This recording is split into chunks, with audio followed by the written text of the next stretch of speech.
Oh, there you are. I can see you. All right, so we're going to go ahead and let you in.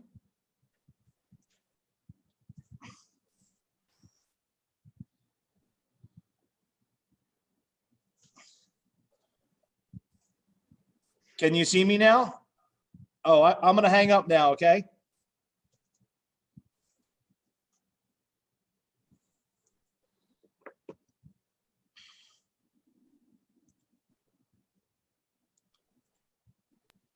Dr. White, I think you're still muted. If you look in the lower left-hand corner, there should be a spot. There you go. I unmuted. There you go. Now we can hear you, and the video as well. Okay. Now, the host has asked you to start your video. Start my video. Okay. That way we can see you. Okay, I will start it. Oh, perfect. Okay, you see me. Okay. Yes, we can.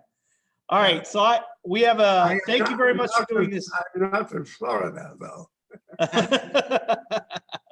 That's okay. Our kids do that kind of stuff all the time. I'm going to go ahead and let all of our guests in, and then I'll introduce you and you can get started. Okay. Let me get all the way up to the top here. Wow, we got quite a few people. We have 80 people participating, Dr. White. Okay. I spoke to 900. I'm sure. 900. Wow. Veterans, yeah. 900 veterans. I spoke to a school which had over 1,000. Wow. Yeah. So we'll give everybody a moment to get into our call. It looks like most people have been joining. Whoever wants to join can join. I have no secrets. Whatever they want to ask, they can ask. Perfect. So thank you for doing this, Dr. White. So just to introduce our guest today, our guest is Dr. Alexander White. He was a survivor of the Holocaust. He was saved by Oskar Schindler, which if you've had my class, I've spoken about Oskar Schindler quite often. I believe you were number 270 on the list. Is that correct? Either 269 or 270, I couldn't tell. Okay. And not only was he a survivor of the Holocaust, but he is also a veteran of the Korean War, or the Korean conflict, as he calls it, just like my father was. And you said you spent the remainder of your life as a physician. Is that correct? Yes. And so here he is to share with us. And hopefully you guys will enjoy his story. And if you have questions, feel free to be typing them in the chat. We will try to have some time at the end where we will let you guys, we will ask your questions. So if you come up with a question throughout his story, feel free to type that in the chat, and we will hopefully have some time at the end where we can get to some of those. So Dr. White, the floor is yours. Am I allowed enough? Yes. Okay. Well, first of all, I'm 97 years old. So my voice is an old voice. In addition to it, I have essential tremor, which means that my voice vibrates. So I try to speak slowly and loudly to compensate for these problems. Okay, again, my name is Alexander B. White. The B is actually my old name, and it's a Polish name, Biały włos. You will have a difficulty pronouncing it. That means white hair. So when I came to the States, I got a haircut and I'm white without the hair. Okay, I am a retired physician who practiced in the Chicago area on the South Side. That was a poor area of Chicago for almost 50 years, the same place. I retired here to Arizona, and here I am. Now, I will take you back to my hometown and my family. My parents, my siblings lived in a very small town of only about 15 to 18,000 population in southern Poland. That used to be called Galicia when the Austro-Hungarian Empire ruled that area. And after World War I, Poland got back its independence, so that part became Poland. Now, the population was about, as I said, between 16 and 18,000, of whom approximately 2,500 were of Jewish faith. The rest were all Catholic. Southern Poland was all Catholic.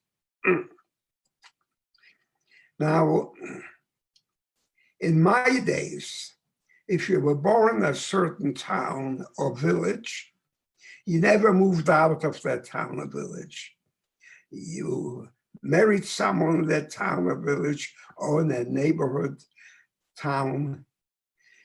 And so you have lots of relatives all within your own town or the neighborhood. And I had at least a dozen first cousins in my hometown, uncles, aunts, and so on. Of all of us, only 3 survived. The total were 35 or 36, only 3 survived. That was a 90% murder rate. Now, we lived peacefully in our town. There was anti-Semitism because Jews were a minority, especially in grade school, where students will pull on my hair, pull on my ear. One of the kids that sat next to me, Novak, would grab himself by the nose and he said, "The Jew stinks." So all the others grabbed themselves by the noses. He stunk like hell because he came from a village, but that didn't count. He kept borrowing pencils and pens from me and never gave it back to me. Anyway, Jews have been used to mistreatment ever since they lost Jerusalem and their own country, and they were minorities all over the world. So any problem anywhere was blamed on the Jews. So we learned to live with this for generations. Anyway, later in the upper schools, there were older kids, so that did not happen. Okay, now in 1933, January 30th, Hitler assumed power in Germany. Before that, there was chaos.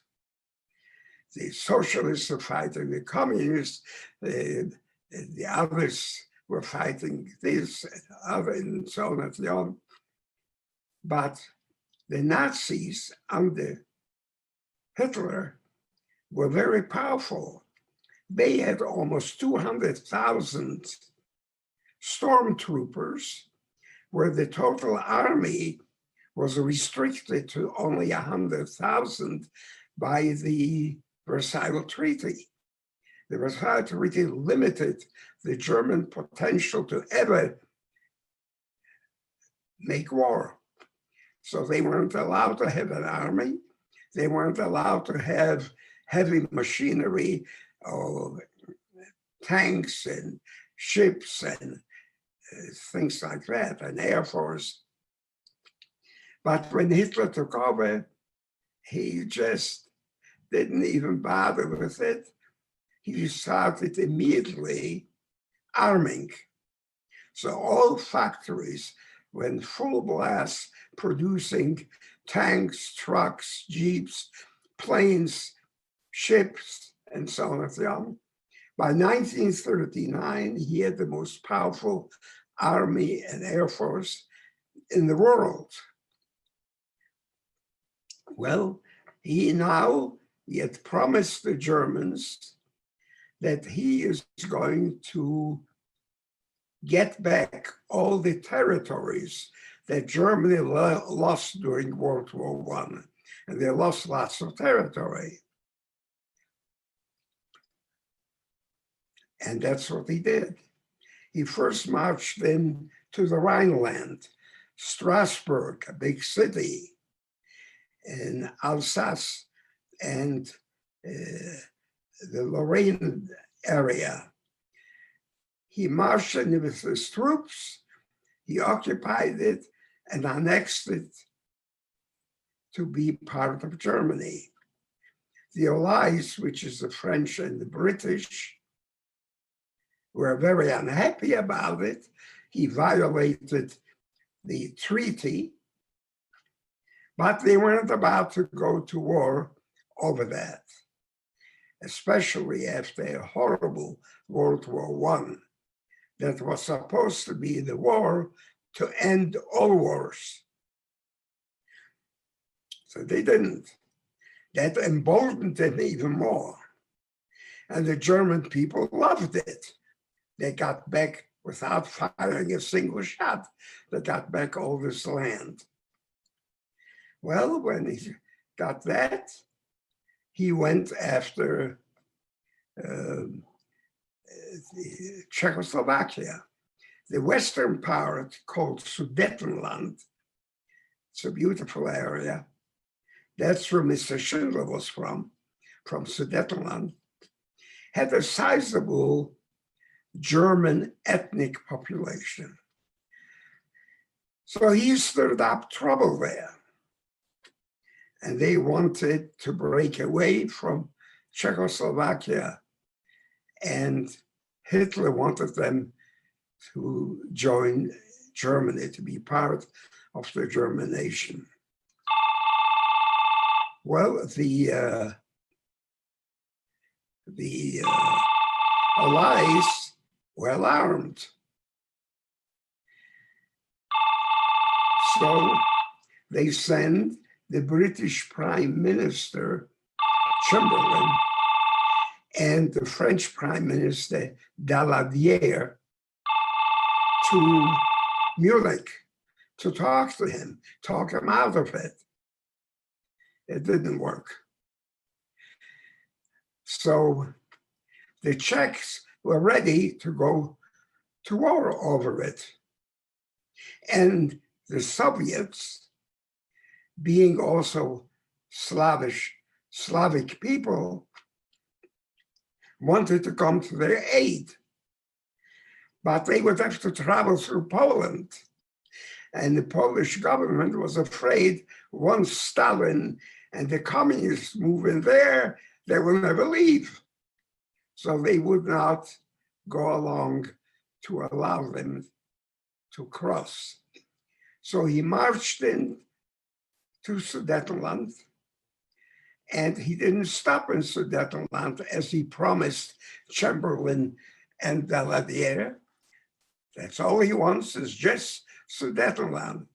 But he marched through all of Czechoslovakia, all the way to the Romanian border. The king of Romania and his girlfriend, Madame Lupescu, a Jewish woman, escaped to Spain.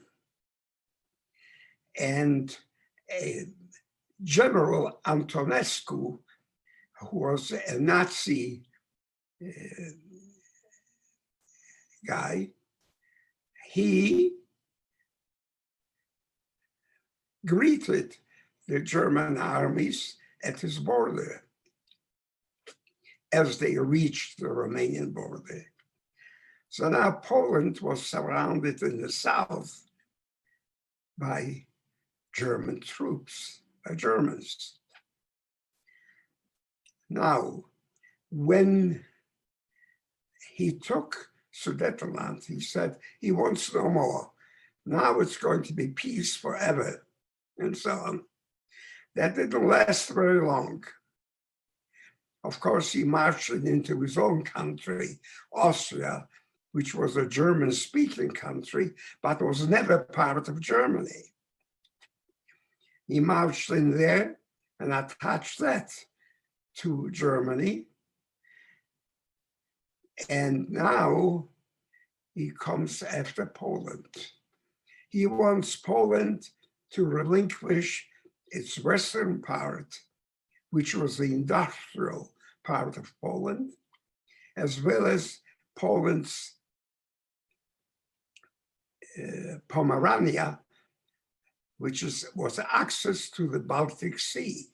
Poland would have been landlocked, but it was given access to the Baltic Sea.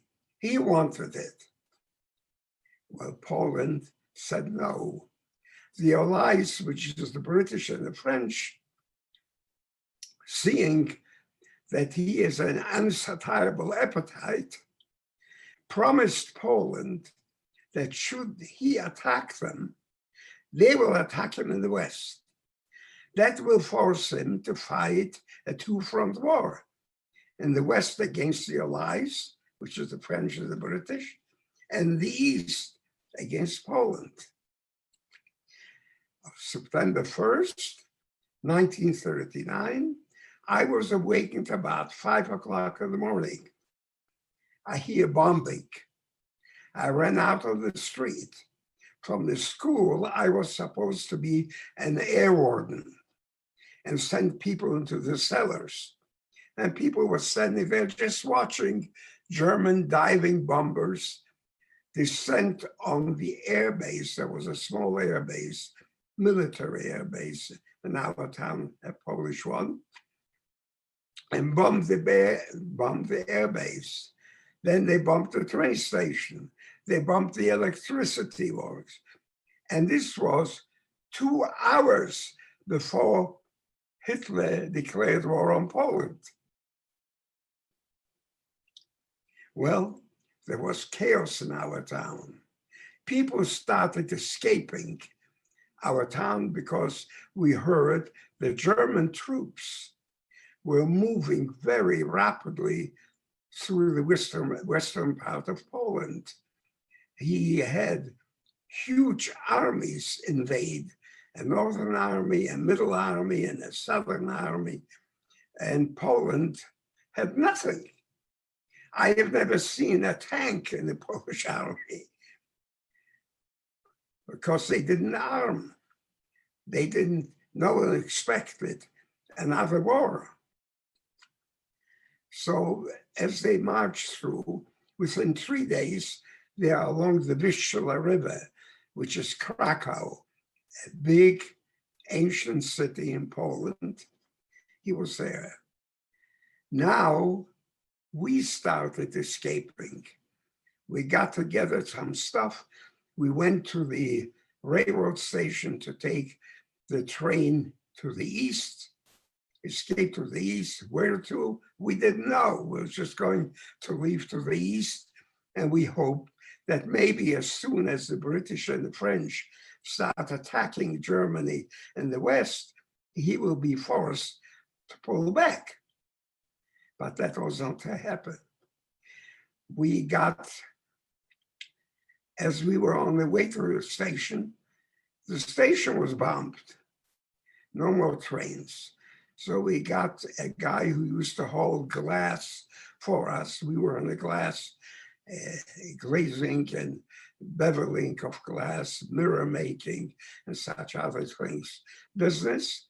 And he came with his horse and a wagon, and we are going escaping eastward, away from the oncoming German armies. We didn't get very far because the roads, Polish roads, were dirt roads, narrow, and the peasants with their horses and their cows all over the roads, there was no way to move. We only got about, by the evening, to about 20 miles away from my hometown. It was getting dark, and my dad said, we have to stay here. There's no sense running.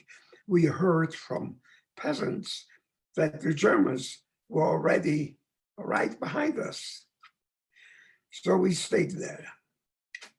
A glazier who used to buy glass from us allowed us to stay in his little house, and that was strictly a one-room house and a kitchen. He allowed us to stay there in the kitchen. So we slept on the floor. We stayed there. The following day, I walked out to the central square, and I see German troops, a German unit with a field kitchen preparing their lunch. And I stood there, and they were very nice. Oh, they handed out cigarettes, handed out candy. They were very, very nice. When I told this to my dad, when I went home, he said, I'm going back home because we left everything wide open. We just ran. But he was very careful. He told my mom that she should stay in that town until he ascertains that our town is also peaceful. Then he will send for us. So he left with a number of other people from my hometown back to my hometown. That very same afternoon that he left, an SS unit moved into the town. Now, I don't know whether your students know what an SS unit was. So there were many Nazi units. SS were just devoted to Hitler, strictly devoted to him. There were also SASD, stormtroopers. There were all kinds of such Nazi units, but the SS were the worst. An SS unit came into town, and they ordered immediately all Jewish males between the ages of 16 and 60 to show up in the central square. And if anyone was going to be caught that didn't show up, is going to be shot on the spot. We heard that order. And my mom put us around the table in the kitchen, gave each one of us a book to read, to appear like we are just studying for school. And we were waiting. All of a sudden, an assessman kicks the door open with his boot, a revolver in his outstretched arm, and he screams, all men rouse out. And he looks at me. I was 16 years old. I was the oldest. I had a brother who was 14, 2 years younger. And the youngest was only 9 years old. And I had a sister, and my mom were there. So when he looked at me to go out to the central square. My mom was very alert. She told him he is only 14 years old. She lied to him. She told him I was only 14. So he swiped all the books off the table to the floor. He was angry, and he walks to the next room. In the next room, the gentleman, the glacier, had run into the cellar to hide. And he left his son, who was 16 years old, my age. He left him there because he thought he would be safe. But he shoved him out to go to the central square. We didn't know what went on in the central square because we weren't allowed to open windows. We weren't allowed to see what goes on outside. All we could do is screaming and crying and saying goodbye of people who went out to the central square. So it was scary. All of a sudden, a huge fire I see, with sparks flying all over the place. It came from the area where the Jewish temple was, the synagogue. And I was certain they put the synagogue to the torch. And again, crying and screaming, never so often a shot, but we don't know what goes on there. Locked in that kitchen. It was a horrible night that night. We did not sleep. Very early in the morning, it was just getting a little light. There was a knock on the door. My mom goes to open the door, and there's that 16 years old local kid, bloodied up, crying, and describes what happened on the central square. About 240 some assembled. They beat them. They had to line up, and they marched them to a ravine outside the square. And they lined them up along the ravine. All of a sudden, they start machine gunning them, shooting them. That youngster, when he heard the shooting, passed out. And he fell into the ravine. He wasn't hit. And he lies there. The dead and the wounded follow him. And when he came to, they had done their job already. They had shot all the people. He worked his way out, and he came to tell us that story. To me, a young teenager, it was unbelievable how anyone can come in and just kill innocent people, shoot them. Because even in Germany in the 30s, with persecution of the Jewish people, there was no mass shootings. But here, mass shootings.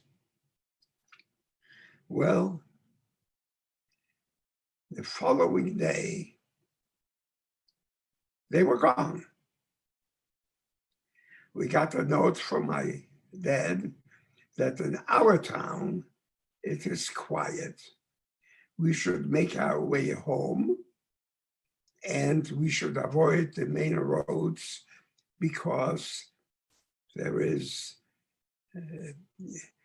because we may encounter German troops. So we went back. We came home.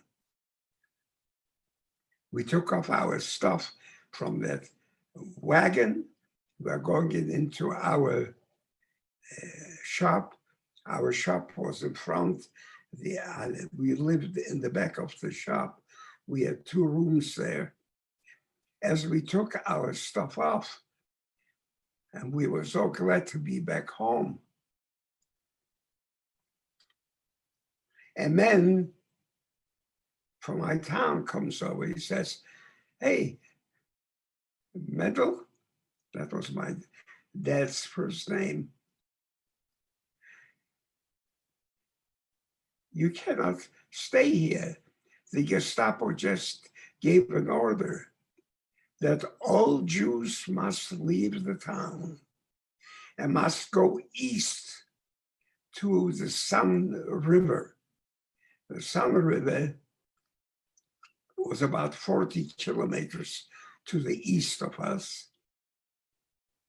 We didn't know what was at the Sun River. Of course, we found out that Hitler made a deal with Stalin, his arch enemy, a few days before he attacked Poland, not wanting the Soviets to be unhappy. So he sent his foreign secretary to Moscow, made a deal with Stalin. He will give Stalin half of Poland. He will keep the western half. The Soviets will get the eastern half of Poland, and they will be friends. We didn't know that. So as we put our stuff back on the wagon, we are going to go east. A Gestapo man comes down from the Gestapo building. They already had a Gestapo in our town. It was so organized. He comes down, he comes over to my dad, and he says, Mr. Glacier Master, you cannot go because we need you here. You are staying here. So we took our stuff back and go into our place. And the man who came and told us that he had to go east. And by the way, he survived the war. We did not. We were very happy to stay. So we stayed. Now, why did they want us to stay? Because German troops had broken windows in their cars. The airbase had been bombed. All windows were broken and so on. And the schools had broken windows that had to be repaired, and they needed us. That's why they wanted us. So we stayed in town. Now, we dealt with Germans nearly all the time. We fixed their windows. I listened to their reports because they had their radios blaring all the time.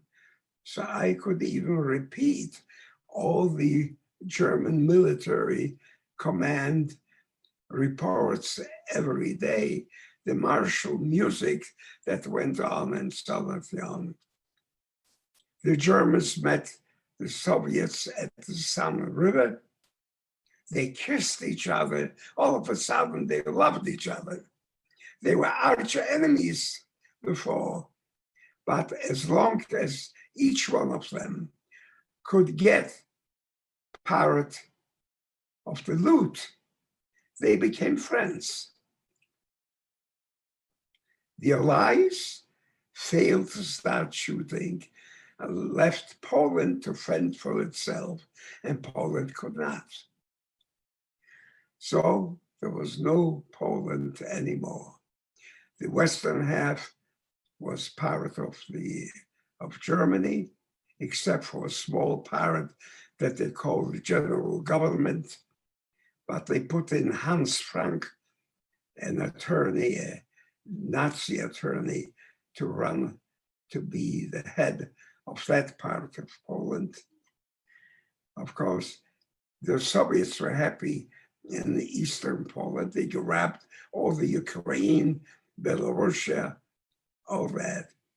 And they also grabbed the countries north of Poland, which was Lithuania, Latvia, Estonia, and occupied it with Hitler's consent.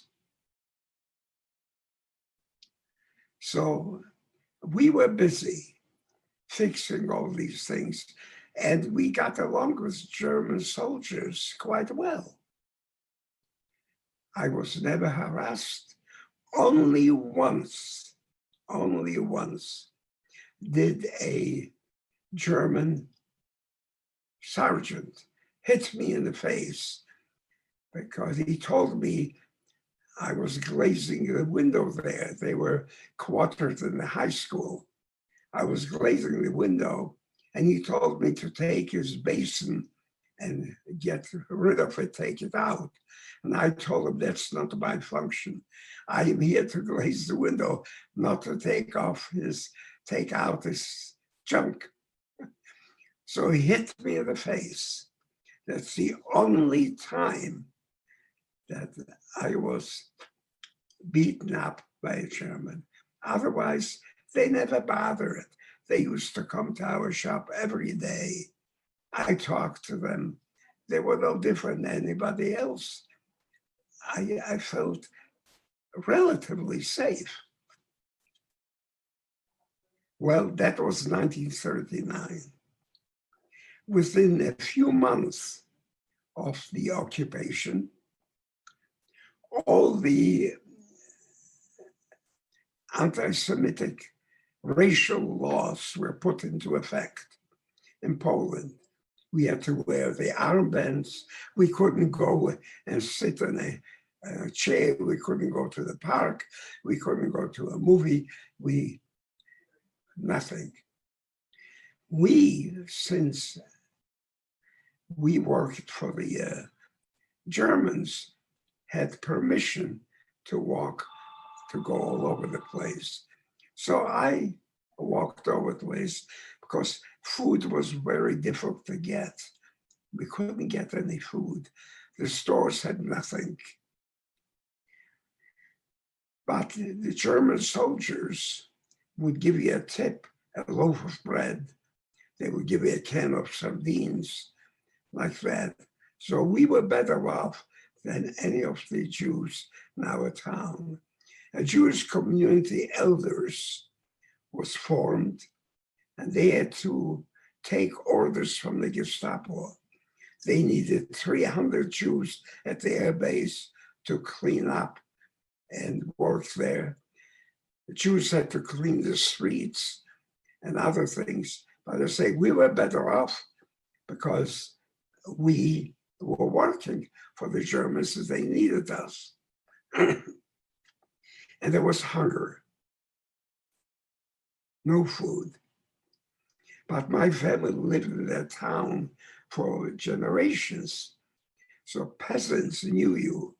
And the peasants themselves had problems because they had to deliver all their products to the Germans. And if they didn't, they were sent to Auschwitz concentration camp, which was a concentration camp for Poles, not for Jews. There were no Jews there. Or they were thrown in jail and so on. So times were bad. Now I will let go of 1939.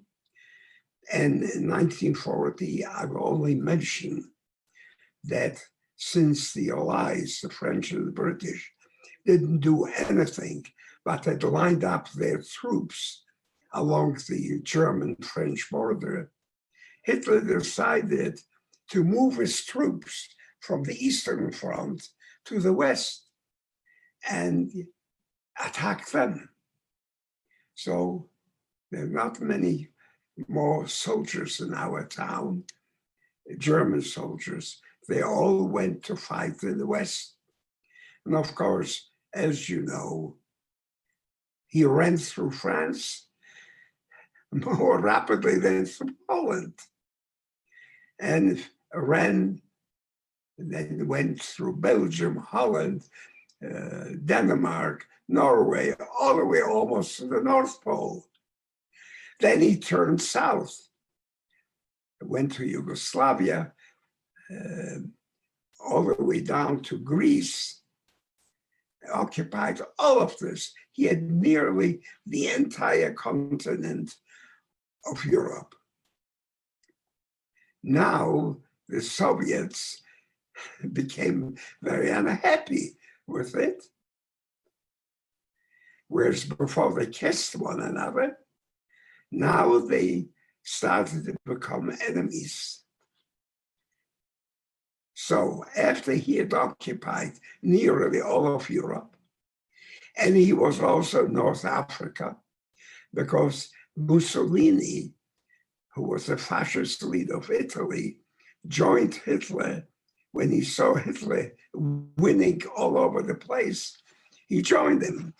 And of course, Mussolini occupied the North African coast, Morocco, Tunisia, Libya, all of that. And the British were in Egypt. So Mussolini joined him. So the Germans had now all of North Africa with the Italians and all of Europe. To us, it looked like the Allies have lost the war. I was certain that they've lost the war. So that was 1940. 1941, after he had subdued the French and the British, and they were fighting for their lives, he decided he better take care of Stalin now while he has all his troops. All of a sudden, German troops have come back to our town because from the West, they weren't the West anymore because they chased the Allies off the continent. They came back. Now there are many German troops again, SS again in our town. And as you know, June 22nd, 1941, he attacks the Soviet Union. A huge mistake he made. First of all, he marched very rapidly through Poland into the Soviet Union. In June 22nd, he started. By the first week of that December, German troops were at the outskirts of Moscow. The Soviets were running like wild. Hundreds of thousands of Soviet troops were encircled and brought as prisoners of war. And they set up a prisoner of war camp in a village near my hometown. They took all 5,000 prisoners and shot them. They didn't want to feed. They shot them. And they made that camp, concentration camp, for Poles and Jews. So that was 1941. And as you know, the first week of December 1941, German troops were already around Moscow, and Leningrad was surrounded. He thought he already won the war. So luckily, I have to say, for us, the Japanese decided to bomb Pearl Harbor, and that brought Americans to the war. That woke up a sleeping giant. Things we were so happy that they bombed Pearl Harbor because we thought now we can see a light at the end of the tunnel. Now America was at war, but America had its hands full. First of all, the entire Pacific fleet almost was all knocked out in one shot. But the American potential is so huge that they were building ships almost every day, a ship, planes, lots of them, thousands of them, very rapidly. America mobilized everything they could. And this was the end of 1941. The order comes to the Jewish community in my hometown that Jews must deliver all the furs and all their woolens, anything made of wool, and all to a place within 24 hours. If they would catch anyone that had been delivered to it, he will be shot on the spot. Why did they need that? Because the German troops were around Moscow, and it was a whole winter, and they were not prepared for a winter. They thought they will have Stalin out, they will have all that. They don't need that, but they needed it. So we delivered everything. We didn't have many things like today. Today, if you have a hole in your stocking, you just go and buy a new pair or a dozen pairs for $5. But in my days, you just fix the holes. We kids did it. My brother, 9 years old, you put the stocking on your hand and you fix the holes. We gave him all of that because we were afraid. And indeed, about a dozen people, Jewish people, were shot that day.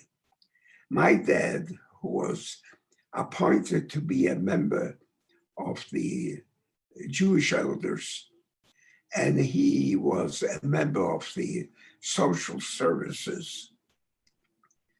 The Gestapo called the entire Jewish elders to the Gestapo headquarters, where they gave that order, December 1941, around Christmas time. And I remember my dad came down from that meeting and he told us he overheard a Gestapo man telling the head of the Gestapo in our town, whose name was Hauptsturmführer Schmatzler, tell him, knallen Sie einige weg. In German, it means knock a few off. And indeed, about a dozen Jewish people were shot the following day. Supposedly, they found a glove that was made of wool, or a shawl that was of wool, or something of that sort. Of course, they didn't need even that excuse. But if it came to killing Jewish people, that was okay. This was December. Now, at the end of December, we hear very horrible news. My sister comes home and she tells us she heard that in a town, in one town there, Jews were assembled for so-called resettlement. Ghettos were established in those cities, and Jews were to be resettled to work in the East. But instead of being resettled, they were sent to gas chambers. I remember when my sister came home with this, and we didn't believe it. I didn't believe it. I thought these are just rumors. The Gestapo called the Jewish community and said they heard that some rumors are going around that Jews are being sent for gassing a gas chamber. They want to know the names of those people who are spreading such news. But we found out it was true. And it to our town in August of 1941. In May, they ordered in our town to build a ghetto. A small street, a Franciscan street next to the Franciscan church. Just about 6 houses. And all Jews were supposed to go in there and live there. We moved in there because my uncle's house, who was now in Siberia, because he managed to escape to the Soviet side, and Stalin took all those Jews from the West and transported them to Siberia. Okay, he was in Siberia. So we grabbed my uncle's apartment and we were there. My 2 uncles, aunts, their kids, we all were in that apartment. Can you imagine? Squeezed like nothing. I slept on the bathtub because he had a bathtub. We didn't have a bathtub in our house. We just had a sheet metal thing where we were bathing, or we went to bathe at the river. But my uncle built his house just before the war, and he had modern stuff. So I slept there. My cousin had a few months over it, and he slept there. Anyway, we were in that ghetto. Now, that is now already 1942. August 9th, 1942, there's an order. All Jews are going to be resettled to work in the East. Now, we already knew that the resettlement means being taken to the gas chambers and killed. So what are we going to do? Since we did lots of work also for the Gestapo, and the Gestapo chief, Schmatzler, you get out quite often with his who frame his picture and all kinds of things. My relative, Mr. Heller, who was working in our shop, and I went to see Schmatzler. And we were asked them whether that order applies to us as well, since we have orders from Germans for work. He said, yes, everybody has to come out there, but you are going to go back to the ghetto. We came home, we told this to my mom, and but can we believe him? We decided not to believe him. So we hid my mom, my sister, and my little brother in the attic. And Mr. Heller hid his wife, Rachel, and 2 little babies that were about 1 to 2 years old. We hid them also in the same attic and put all kinds of old furniture and junk against them, and they were in the attic. But we went out to near the railroad station where we had to assemble for so-called resettlement. To describe to you the scene of all these people with their children, their babies, their oldsters, moving out to near the railroad station is humanly impossible. Some of the oldsters were pushed in wheelbarrows. Some of the women had their oldsters on their shoulders going out there. We went out there. As we get there, we see all Jews are already there. The entire plaza is surrounded with machine guns. Oh, it was awful. We entered there. They told us to line up with everybody else. So we lined up. All people who came in and the wheelbarrows, who could not walk, or who had prostheses, artificial legs and so on, were all told to go into this corner of that plaza. It was immediately evident to me that they are probably going to be the first victims. I knew that. A friend of mine, Mr. Berger, Saarberger, who survived the war as a partisan, told me when they took his father and his mother to go out with these groups there, he wanted to go with his dad. He didn't want his dad to go alone. And his dad told him, Sal, go back and save yourself. Don't come with me. And he told him, I don't want you to come with me. Go back. Go back, try to go to this and this Christian who was a customer of theirs. They were tailors, and ask him whether he could help you to hide somewhere. So he didn't go. Well, about 1,000 of them, 1,250 total, were put on trucks, driven away, and we found out the following day that they were all shot. 1,250.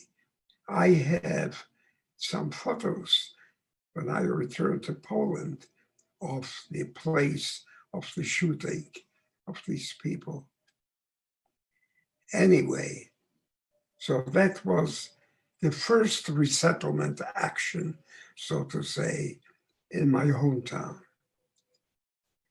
My mom was hidden, my sister and my little brother, and we had our aunts hidden as well, because we knew that women and children are going to be the first victims, because they couldn't be used for slave labor, whereas the healthy ones, they may need for slave labor. So we let them out, but we told them not to go out on the street of the ghetto and so on.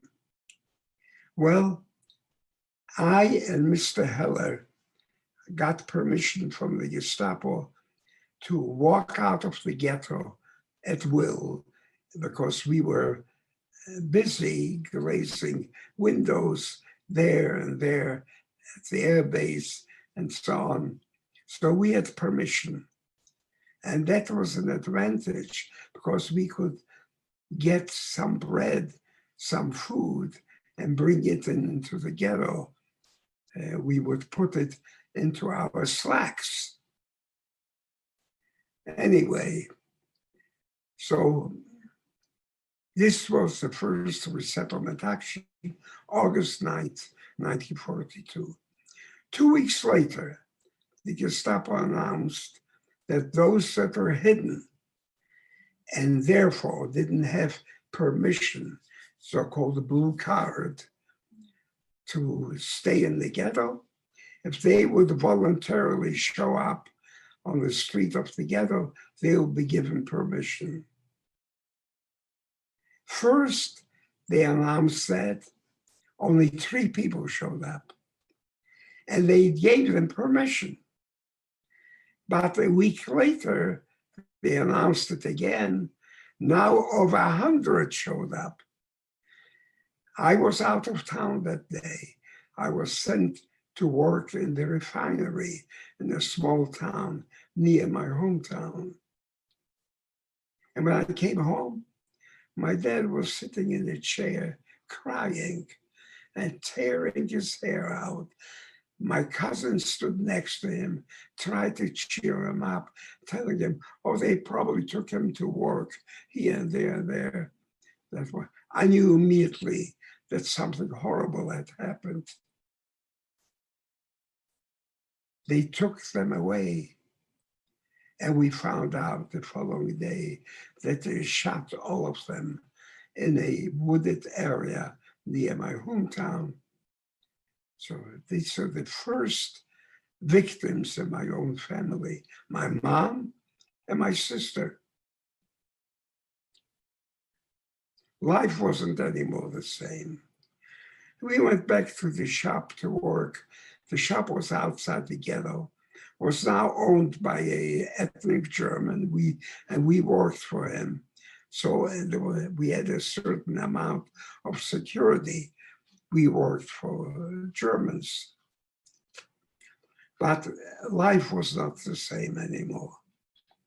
Then came December. December 3rd was a Thursday. We came from the shop home, and we find out in the ghetto that tomorrow, which is December 4th, a Friday, there's going to be the final resettlement of Jews from our town, and the entire town is supposed to be free of Jews. Now we don't know what to do. It was evening. We would have gone to talk to the Gestapo to find out whether that applies to us, like during the first resettlement. But it was evening already. You couldn't leave the ghetto. So we decided, Mr. Heller and my dad, that we should slip out of the ghetto and hide in our shop. And there was a cellar where you could lift the floor and go down into the cellar. So we went there, went down to the cellar. Mind you, it's December 4th, it's winter. We took our warm clothes and we went down and sat in the cellar all night, including Mr. Heller and his wife Rachel with the 2 babies. It was an awful night, a very awful night. I remember I resented Rachel with the babies to be there, because if they cry, they will give us away and we are all going to be killed. I still feel guilty today that I resented that my life should be worth more than of these 2 little children. It was awful. It was an awful night. Early in the morning, Mr. Heller, the wife of Rachel, said he will go out with tools and some plates of glass as if going to work. He goes out, he comes right back. He says the ghetto is surrounded with machine guns. Well, what are we going to do now? We didn't know. My dad and Mr. Heller decided that we should wait until the ethnic German who owned the shop opens the door. He used to come in at 8 o'clock, open the door, take a look to see what work orders there were, and he would leave because he was the translator at the military German command, where he spent all day. Well, at 8 o'clock, we hear him open the door. We crawl out of that basement, and he looks at us, and he said, "What are you guys doing here in the winter with babies?" Well, I don't know whether they played a game. He may have known that that's going to be the resettlement or not, but he looked like he was shocked. He said, "Well, look, it's obvious he can't stay here, but he's going to go into the ghetto and talk to the Gestapo to find out whether we are staying in town or not. He goes into the ghetto, comes back with an assessment. And I knew that assessment because I made little mirrors for him, for his girlfriend. I did a number of things for him. Oskar Becker was his name. Oskar Becker says, "You come with me to the ghetto, follow me." So we followed into the ghetto. We come in the ghetto, the Jewish people are already all lined up there. And there are already a few dead strewn on the ground that were shot. And I hear shooting in the houses as they were going from house to house. And if they caught someone in the house, they shot him. Becker tells me I should go into our apartment, pick up some items, and come out and line up with all of the others, which I did. We didn't have very much, but I took a shirt and a jacket and so on, and I came out. The chief of the Gestapo comes over to my dad, and he said to my dad, "Mr. Glasermeister, you are going to go to the air base. There are barracks at the air base. You are going to work for the German Air Force. You are going to stay in town, but at the air base, because the ghetto is going to be liquidated." We begged him to let my little brother go with us. He says, "No, I can't let him, but I promise you that they are not going to go there, you show to heaven. They're going to a larger ghetto in Reichshof, which was a town about 70 kilometers from our town. There was a larger ghetto, and he's going to be there. You'll be able to communicate," and so on. Nothing worked. No matter how much we begged him, it didn't. He wouldn't allow it. So a cousin of mine, who had his little boy Michael, said to my dad, "Why don't I take Henrik," that's my little brother, "why don't I take him so that Michael will have someone to play with? I will take care of him. And you go to the air base, and maybe somewhere, somehow, we will be able to communicate."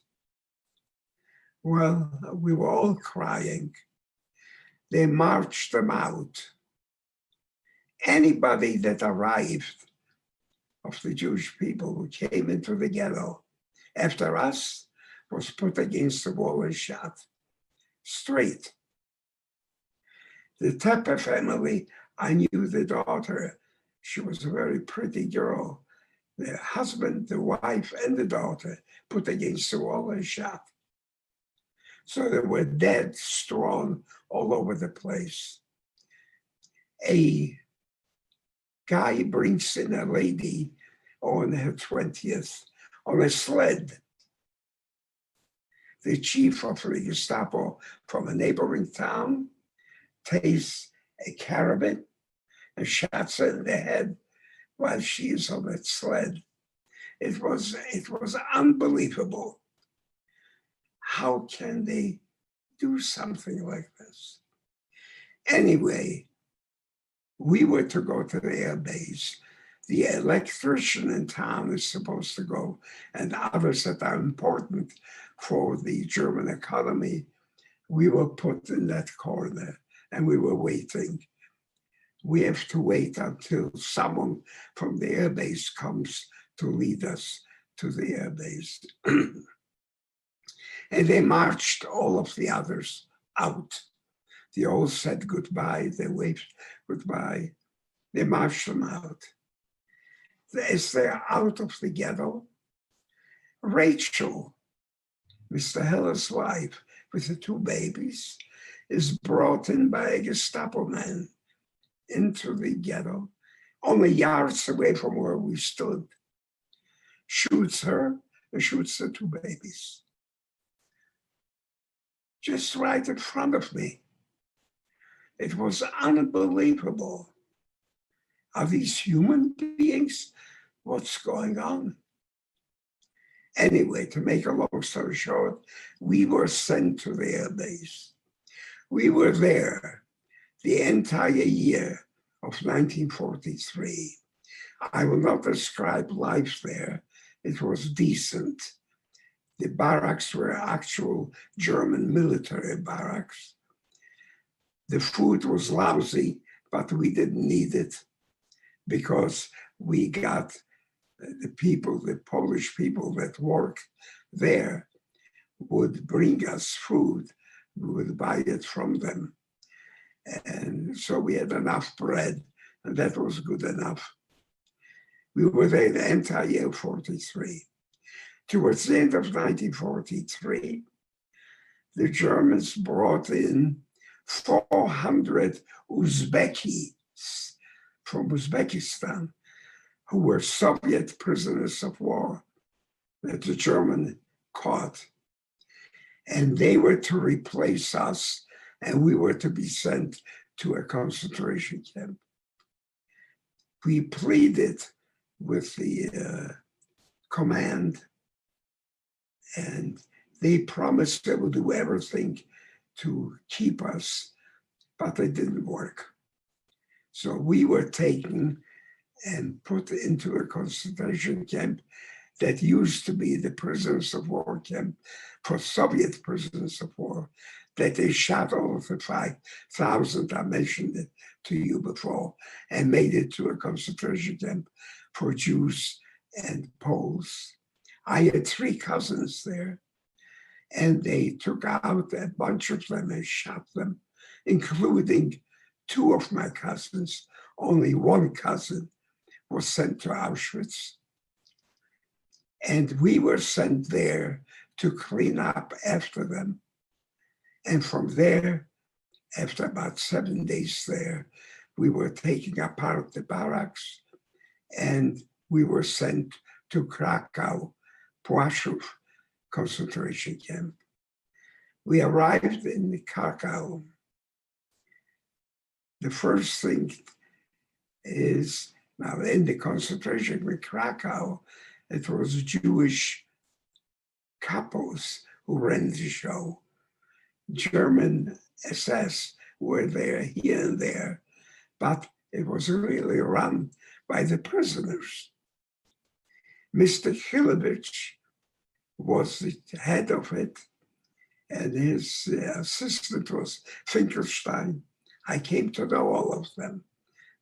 And one of his relatives, Maniek Farber, was also a big shot there. So Farber told us from the airbase to form a circle, and he gave us an introduction. He told us, this is a concentration camp. This is not the airbase. That holiday is over. Here, you have to work. And so on. I approached him because my dad couldn't feel his fingers. He thought he had frozen fingertips. So when he was glazing, he couldn't feel the nails to put in. So I walked over to Farber and I told him, excuse me, could I ask you to put my dad into the shoemaker barrack where it's warm because he has a problem with his frozen fingers. But I got a hit in the face. How I dare approach him? Well, I learned my lesson. That was the first lesson in concentration camp. Anyway, we were put into the barrack with glaziers and painters. Then, about a month later, we were ordered to glaze outside the inner perimeter of the camp. So where the SS used to live. So I was there. A guard shows me through the window a small loaf of bread, either to give me or sell me or whatever. So I walked out of my barrack to go and get that loaf of bread. When I look, I see a guard, SS guard, follow me. He saw me go in there. And as I entered that barrack, that assessment tells me, hide under my bunk. So I crawled under the bunk. Well, the assessment came in, and he couldn't avoid seeing me because the bunk was narrow and I could see me. So he bends over, he takes out his revolver, and he says, stick your head out. So I stuck my head out. He was going to shoot me. Then he says, schade die Kugel in German. It's a waste of a bullet. He puts back his things and he tells me to undress naked. I undressed naked, and he with his whip after me, hitting me, and I ran from one corner of the room to another, and he kept hitting me and hitting me and hitting me. He was a little older, I was young.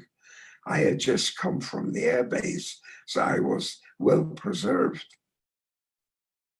He was huffing and puffing. He couldn't breathe. So he stopped. He took me to a well, the old wells with the chain. He said he's going to hang me there and get me down into the well.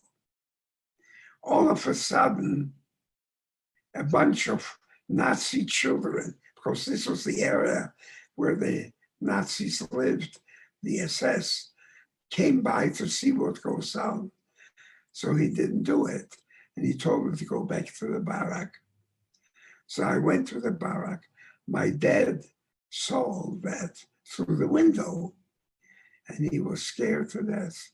And when I came in there, my dad had a bottle of whiskey, and he gave it to me. I said, where did you get this? Another assessment of higher rank came over to him. He said, I saw what happened to your son. Please give this to him. Amazing. Absolutely amazing. Now, then came May of 1944. In May of 1944, there's going to be resettlement again. There's going to be the naked parade.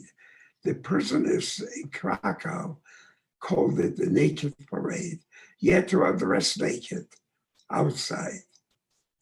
You were lined up. Then you had to go by a SS physician's desk. He sat there at the desk, and he decided who goes to Auschwitz and who stays in there. My father went first, Mr. Heller and I came third. And my father and Mr. Heller, he wrote their number down. And I knew that's no good. Me, he didn't write the number, which means I'm going to stay in the concentration camp. Went back, we dressed, and my dad said to me, he knew, he sensed what that meant. He had a piece of bread in his pocket, and he gave me this piece of bread, and he said, you take it. I will not need it anymore, and I don't care to live anymore. And if I live another 10 years, all I would be doing is consuming another ton of potatoes. In other words, he would just be eating like an animal.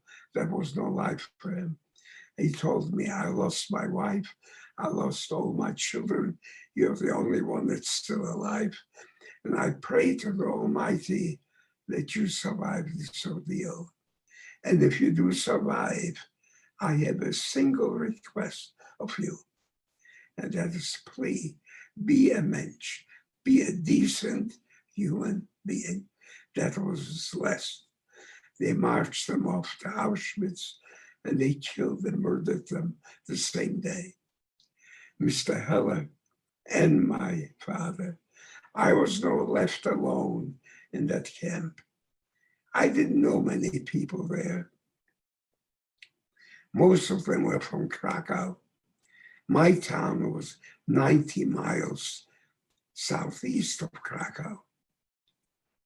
But anyway, there I was, and I had nobody. Then they were gradually evacuating people from the camp because the Soviets had started a massive offensive after Stalingrad and moved rapidly through all of Russia and Poland, and they were only about 90 miles from Krakow. So they were moving out the healthy prisoners and put them into camps in Germany. So one day I was called, I'm going to be shipped to Germany. I didn't know where I'm going. But when I was put into the wagon to be shipped, the people there were all people who used to work for Schindler. And these were Schindler people. So I was in that same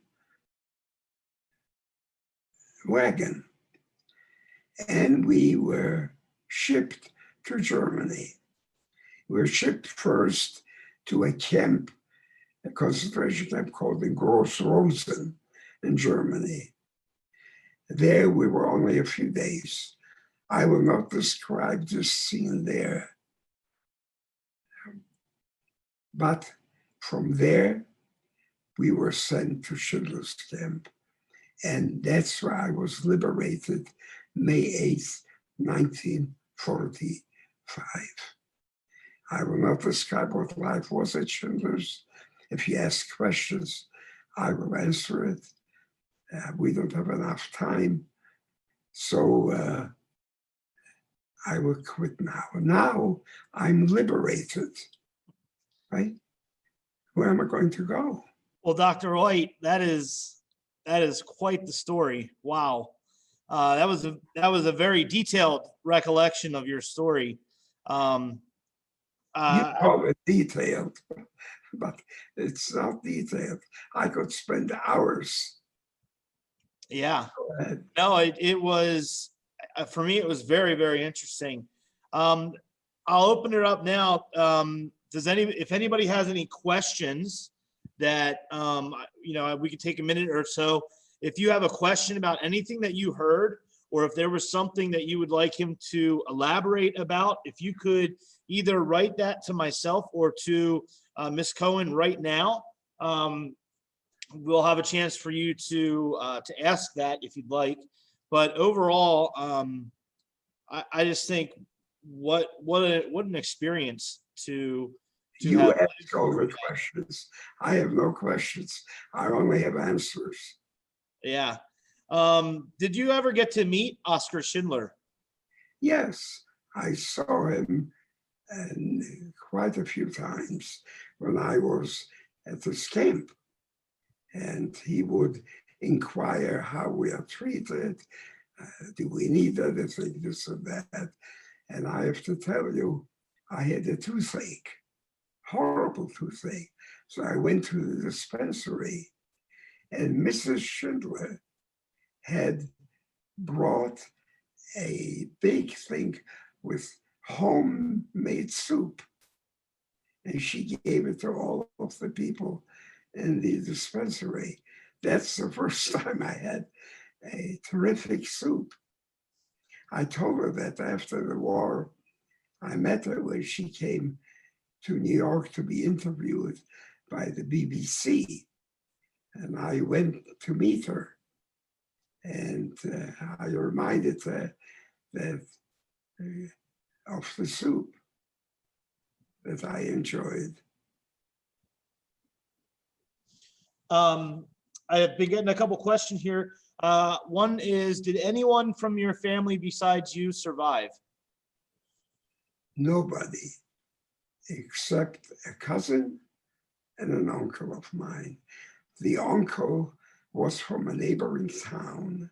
He lost his wife and his little boy, but he was put to work in a munitions factory, the Hermann Goering Works munition factory. And then he was sent to Buchenwald, and he survived. And the cousin, who was a mechanic, was sent to Auschwitz, and he survived. And he told me he didn't want to live anymore. So he volunteered to go to the gas chambers. But there was a physician there who was a prisoner who pulled them off the truck. He told them, Joe, you're not going to go there. We might survive.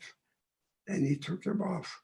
And he was eventually sent to Buchenwald, and he was liberated by Patton's army. So the only survivors, I, my cousin Joe, and my uncle Sam. So a number of questions that I'm getting a lot of the same type of question, and that is, how do you, I think it's kind of two parts, but how do you deal with surviving the Holocaust in the immediate years, and how do you restart your life after living through that in the early 1940s, right after your liberation? Like, how do you pick up the pieces and go on after that? Many people, when they're liberated, committed suicide, either right away or later. For example, Primo Levi from Italy committed suicide, a year or two later. He couldn't live with all of this. I wanted to live. And I wasn't going to do myself away to give Hitler the pleasure of me being dead. He was dead. I was going to live. And I had this very strong desire to survive. And I wanted an education. My dad would have wanted me to take over the glazing and glass beveling shop. I wasn't very happy with that. I wanted to study. But now I don't have any supervision. I was by myself. I would give them away a hand and a foot to study. So how am I going to do that? Luckily, my uncle, who was liberated by Patton's army in Buchenwald, was taken to a displaced persons camp near Munich. And there were all kinds of organizations, Jewish, Quakers, Catholic, Lutheran, all kinds, helping them. And what my uncle did, his first thing, got a written permission to go and look for relatives in Poland. And he came back to Poland looking for relatives. His wife and his child were dead. So he didn't have any relatives in his town. And he came to our town and he found me. And he told me, look, you are not going to stay here. There's nothing for you here. You go with me. We are going to the American zone. They have everything.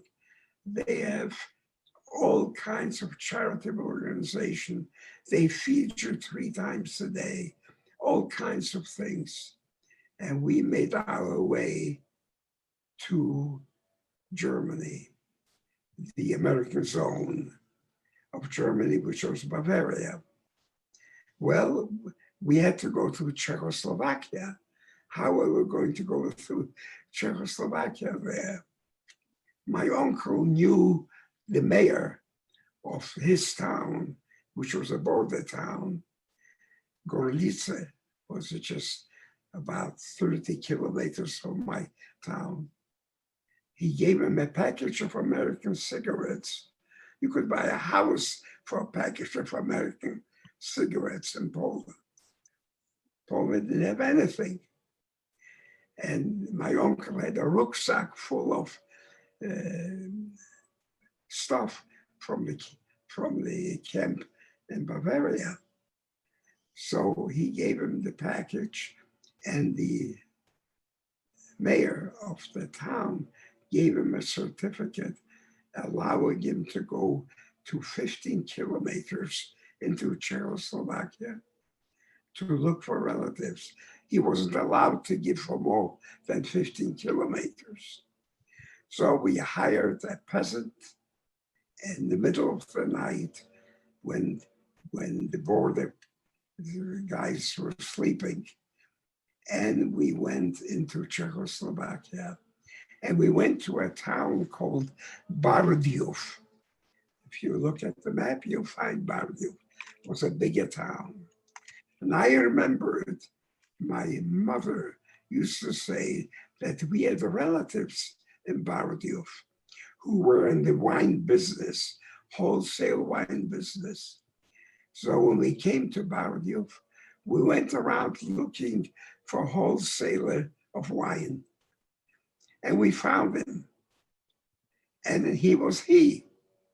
And I found there 2 kids who went to school with me, my friends from my hometown, who were hidden by a Christian in the attic. And they were there. I met them there. Okay. I found out from them that we are related. I didn't even know that. He told me that his grandmother, my grandmother, were sisters. I didn't know that. Anyway, they were going to also go to the West, to the American zone. Anyway, we go to the train station and they bought us tickets, the wine people, to go west. Well, there was police. The police come and seize strangers. They would show me your papers. We had no papers. I had a paper from Schindler's camp, telling them that I was there and they would be grateful if anyone would help us to wherever we are going and so on. My uncle had a paper from the camp in Bavaria, from the American zone. But they threw us in jail. So they accused us of being Polish spies. And they started writing reports. You have to know these were communists. Czechoslovakia was communist at that time. So they always sit in the cellar in jail. They had us sign the paper. I didn't know what I was signing. I signed and so on. About 2 days later, they let us out. We go back to the wine people, and the wine people said, you know why they let you out? We sent them 2 cases of wine to the police. So they let us out. And they told us, you cannot get on the train in this town in Bardejov because they know everybody in that town. Let's go to Košice. Košice had been Hungary then. Now it was Czechoslovakia. We'll go to Košice, which is a big city. There's a large station, and there they would recognize you. We went there. They bought us tickets to go west. And they waited to make sure that we were not taken off the train. And we went west. And we went all the way, all day, until late at night. We came where the train doesn't go any further, where everybody has to get off. So we go off the train, and there's Czech police, border police, and they want to talk to us. They took us into the office, and we had a small luggage. My uncle had one, and I had one. And what do you have in there? I said, oh, some schmatters, rugs. Open it. So we opened it. One of them takes a knife, cuts the bottom up and shakes out American script. You see, the Polish prisoners got from the Americans as gifts dollars in script, which means they weren't worth anything for them because the American soldiers weren't paid with dollars. They were paid with script. And when they came back to the United States, they could exchange it for dollars. So many Poles who were prisoners in Germany had lots of script. So we went and bought script, and we stuck it into the luggage. And my cousin, the mechanic, made a double bottom. Well, these guys knew that people do that. They tore it open and shook out the script and started counting it. And then they had us sign. We signed. And they left. Now here we are sitting at the border, and there isn't a human being anywhere around. It's after midnight. What are we going to do now? So I told my uncle, I'm going to go outside and see what goes on. I go outside, not a human being. It's pitch black. I go back in, I say, Uncle, we better skip from here or they will throw us in jail again when they come back. So where are we going to go? I said, look, the train stopped here. So over there must be Bavaria. We'll go in this direction. We walk in this direction. It's starting to get a little light. I see a German peasant with a white armband. The Czechs had all ethnic Germans wear bands just like Jews had to wear, to recognize them. There. I see a German there. I walk over to him and I tell him, where are we? He said, you're in Czechoslovakia, Sudetenland. I thought that this is the Bavaria. He says, no, you were in Bavaria. Apparently the train station was already in Germany. We didn't know that. He said, go back there, that direction. We went back there. We came to a small town called Ham. We went to the town, and there was an office for prisoners of war, for German prisoners of war. Many Germans were in concentration camps. So they were socialists, communists, and so on. We go there, and they were as nice as can be. They gave me a note to a hotel to get a room, get food. So we finally slept in a very clean room. This is, mind you, in the mountainous area, that's Bavaria. A beautiful countryside. And from there we went to Regensburg, a big city on the Danube River. In that big city, we found out there's a Jewish community that has formed from survivors of the different camps and so on. So we go there. And there's a long line to go to get in there to get some information. As we stood in line, my uncle and I, two kids from my hometown show up. The Bimes brothers, the two brothers. They came over to us. Oh, they were so happy to see us.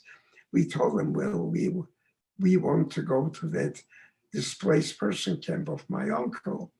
He says, you get out of line here. You come with me to our place. So we went to where they stayed. They stayed with a German woman who had a daughter, and they had rooms there. So we went there with them, and we stayed there overnight. And the following day, we went to that displaced person camp in Bavaria. There they had everything: breakfast, lunch, dinner, clothing of all kinds that you could get, and so on. And after about a couple of days, I thought, that's not going to be my life.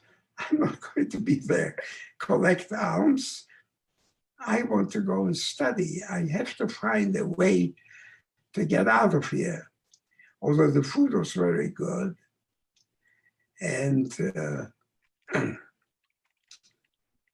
so I found out that the UNRWA, United Nations Relief Organization, had an office in Munich in one of the suburbs, and they had an education department.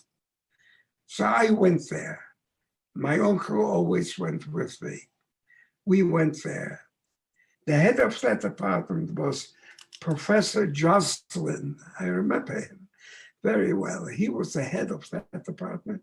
He had been professor of psychology at NYU. And he was now the head of that department of the UNRWA. So we went there. There I meet a Hungarian kid, John T. Galambos, from Budapest. I start a conversation with him, and he tells me that he had been in Hungary in medical school the first semester when the Nazis came and they took him to Bergen-Belsen. So he was in concentration camp and so on. So here he is, because he also wants to study. I want to study, he wants to study. So we were called in to Professor Jocelyn's office, and he interviewed us, and he gave us forms to go for examination, to here, there, to see whether we have the maturity to enter the university. So we went. Of course, he had no problems because he had medical school already one semester. I did not. The medical school wasn't open yet, but the architectural school was open. So I thought, I'm going to go to the architectural school. I know nothing about architecture, but I will learn something. I don't care what it is. You learn something. I went to the architectural school and took an application. And when I came back to the camp, I found two kids from Krakow who told me the medical school is opening next week. And they already have admission. So I went for it. And so did my friend Budapest. And we were both admitted. And that's where I started medical school. I had no money. I had nothing. I had no stockings. And the woman where I lived, the German woman, down below was a laundry. And I found out from the German woman that I had a room at. She told me that that woman downstairs had a Jewish grandmother, and she was persecuted. Well, she sent stockings up because she saw me walk without stockings. This is people that left their stockings there, for the laundry. And so I had nothing, zero. How old were you at this point? Well, you have to figure it out. I was born in 1923. This was 1945. So I was 19 years old, right? 1946, that would have been. Well, you said you were born in 1923? Yeah, So at the end of the Holocaust or the end of the war, 1945, then you would have been, what, 22? 22, yeah. 22, 23, somewhere around in there. 22, yeah. Wow. We have two last questions, and I imagine they'll be kind of short. The first one is, what is your opinion of the movie Schindler's List? Like, do you feel that Steven Spielberg was accurate in his portrayal of both the Holocaust and of Oskar Schindler? It is impossible to make a movie that would be real, but it is as best as you could make it. There's a little, Hollywood schmaltz in it, but as such, that's the way it was. I was not in Krakow at the time in the ghetto. I was in the ghetto, my hometown, but in old ghettos was the same. And then my last question would be, what would you want this generation to learn from your experience? Okay, I told you I have only 3 paragraphs because I want them to remember them for the rest of their lives, because that will come to good service for them. Number 1, how could something like this happen, planned and executed by a nation that was highly civilized, highly educated, hardworking, where Jews have lived for 1,000 years there, and they were the professors at universities, etc. How could that have happened there? How could they tolerate a high school dropout by the name of Adolf Hitler, who wasn't even a German, but he was an Austrian? How could they tolerate something like that? Well, Germans are not killers. They are not murderers, all of them. Only the SS were the ones that were killing. So the first lesson to be learned is not to be indifferent if you see a group of people because of color or religion or whatever, or ethnic origin and so on, being persecuted. And because you are not a target, you just don't pay attention to it. And that's the problem with Germans. They didn't pay attention. As long as they could fill their bellies, as long as Hitler occupied all of Europe and stole everything there, and the Germans had it very good, they did nothing. Germany had many Nobel Prize winners. Did they march like people march here in the United States, for the unborn, right? No, they didn't march. So they were indifferent. So the first lesson to learn is don't remain indifferent, because if you're indifferent, you are complicit to that murder. That's number 1. The second one is what my dad left me with. Be a mensch. be a decent human being. Be kind, be tolerant, be charitable, like that. And that's what I try to be. And that's what I want the kids in your school to take home. Be a decent human being. And we need decency, okay? Especially nowadays. You know that. I'm not going to go into politics, but we need it badly. The third one is make sure you graduate. Don't quit. Unfortunately, only about 40% of the kids in high school graduate. Unfortunately. I would have given a hand and a foot away to get an education,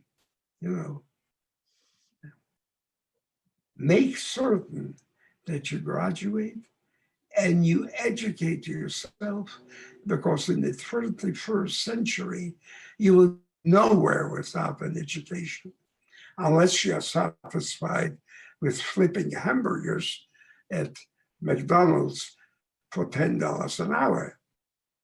And even if they raise it to $15 an hour, you still cannot make a living. So these are the three items to remember. Don't remain indifferent. Number 2, be a mensch. Number 3, get an education. Now, I had many German friends.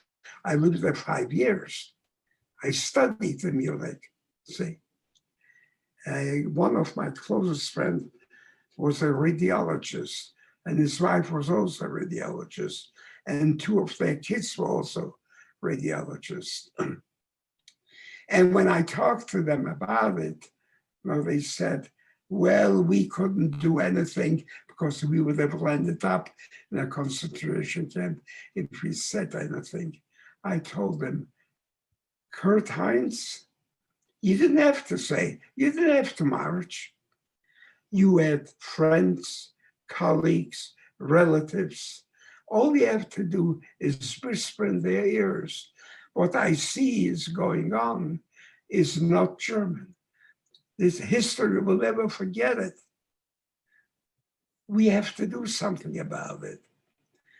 Don't think for 1 minute that the Gestapo wasn't keen to find the opinion of the people. The connection said lost. Can you hear me? Yeah, we can still hear you. Okay, because it said connection lost. Anyway, all we had to do is show you displeasure of what you see going on. The Gestapo had spies everywhere to find the opinion of people. And when they found out they don't give a damn what happens to the Jews, they were free to do anything they wanted. And the same goes here. If we see a group like, Muslims, they're all criminals, or all of them coming from Central America, but they're all rapists and thieves. It's ridiculous. You have to express yourself. Say, look, I don't think that is true. That's lots of crap. Well, Dr. White, that was an incredible story that you were able to share with us. Thank you so much for taking some time. I know it's morning where you are, for taking time out of your morning to share with my students here at SCS. Thank you again. This is amazing. Now, let me tell you, usually the schools that I've been speaking at, the teachers went over this for a week, 2 weeks, 3 weeks. I will suggest to you, you should go over with them all that, discuss it with them. And if they have any questions, you know, you will be glad to answer them. We will do for sure. Okay. Thank you again, Dr. White. And thank you guys all for hanging in for this story. Hopefully you are able to appreciate what a great experience we were just able to have. So thank you again. Thank you very much. I'm glad I'm alive at 97 and I can convey the message of tolerance and kindness and be a decent human being to all our young people here. We need it very badly. Okay, thank you again for inviting me. Thank you so much, Dr. White. Yes, thank you very much, guys. Have a great day, guys. You too.